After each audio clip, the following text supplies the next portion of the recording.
మీ business ఏదైనా మీ ఊర్లో promotion చేయాలంటే అది సుమన్ టీవీతోనే సాధ్యం. ఇప్పుడే సంప్రదించండి. ఈ రాష్ట్ర భవిష్యత్తు జగన్మోహన్ రెడ్డి చేతిలో ఇంక లేదు.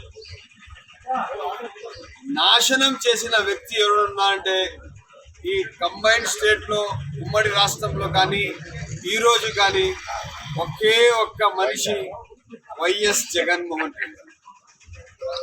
నేను చెప్తాను, రేపు కానీ మనం ఈయన పోయిన తర్వాత రాష్ట్ర ఫైల్స్ కానీ చూసినామంటే ఈ విధంగా కూడా దొంగదారిన పనికిరాని జీవోలు ఇచ్చి మొత్తం ఫైనాన్షియల్ ఇన్స్టెబిలిటీ తీసుకుని వచ్చి రాష్ట్ర వనరులకంతా అమ్మేసి రాష్ట్ర పరిస్థితి అధోగతి పాలు చేసి పిల్లలకు డ్రగ్స్ కి అలవాటు చేసి పెద్దలకు యాసిడ్తో కూడిన మద్యం ఇచ్చి ఆ మద్యం తాగితే నేరుగా హాస్పిటల్కి. 1.5 నెలల ముందు మదనపల్లి చీకలవేలు దగ్గర పార్లపల్లి దగ్గర ఒక యాక్సిడెంట్ జరిగింది.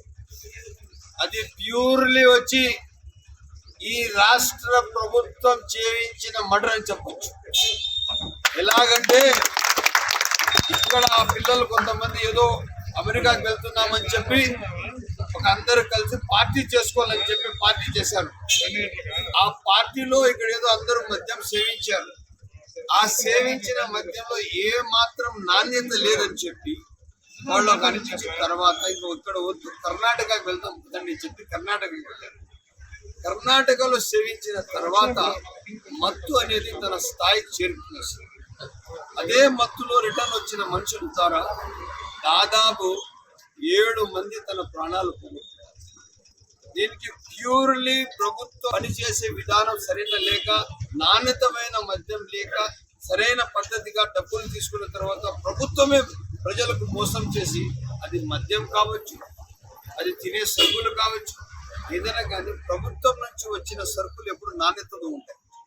ఇంకా అక్కడే నాణ్యత లేదంటే ఇది 100% ప్రభుత్వం ప్రజల పట్ల చేస్తున్న మోసం. అందుకోసం చెప్తున్నాను, ఒక్క క్షణం కూడా, ఒక్క మినిట్ కూడా ఈ వైఎస్ఆర్ పార్టీ జగన్మోహన్ రెడ్డి వీళ్ళకు పాలించే నైతిక విలువలు ఈ రాష్ట్రానికి లేవు. ఈ రాష్ట్రానికి తీరని మోసం చేశారంటే, వీళ్ళ మంత్రులు చేసిన స్కాముల గురించి చెప్పినానంటే రాజకీయ జీవితం పైన తక్కువ అనిపిస్తుంది. ఇంత దిగజారుడు రాజకీయం చేశారు. ఎక్కడికైనా సరే మీరు ఎర్రచందనం అంటారా, 100 టన్నులకి బిల్లు తీసుకున్నారు, 1000 టన్నులు అమ్మేశారు. లాస్ట్కి చైనాలో ఎవడన్నా ఏజెంట్ ఉంటాడో ఆ ఏజెంట్ పని కూడా వీళ్ళే చేసేసారు.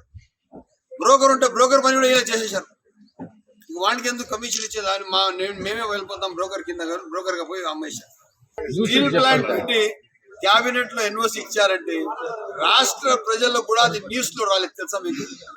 ఎవరో హైకోర్టులో కేసు వేస్తే హైకోర్టులో తీసుకొచ్చి ఫైల్ చేశారు. ఆల్రెడీ మాకు ఎన్ఓసి వచ్చిందయ్యా, రాష్ట్ర క్యాబినెట్ ఆమోదం చేసింది, మాకు ఎన్ఓసి ఇచ్చారు స్టీల్ ప్లాంట్ కోసం. సిగ్గుతో తల వంచుకోవాలి. ఈ రాష్ట్ర వనరులు మీరు అమ్మే ముందు నాకు ఇంత పెద్ద బాధ్యత కల్పించి ఒక్క ఛాన్స్ అని అడిగిన దానికి ఇంత పెద్ద మెజారిటీతో నాకు ఇచ్చినానే. నేను ఒక్కసారి కాదు, దొరికిన రోజంతా నేను రాష్ట్ర ప్రజలకు 6 కోట్ల ప్రజలు పొడుస్తా వస్తున్నాను. రేపు నేను కానీ సమాజంలో బతికే నైతిక విలువలు ఉన్నాయా? ఈ విధంగా ఈ మంత్రులు ఈ తప్పులు చేస్తున్నారు. వీళ్ళపైన ఎక్కడైనా ఈ సమాజంలో బతికే విలువలు ఉన్నాయా? ఎక్కడ కూడా కానీ బాధ్యతగా తీసుకోలేదు.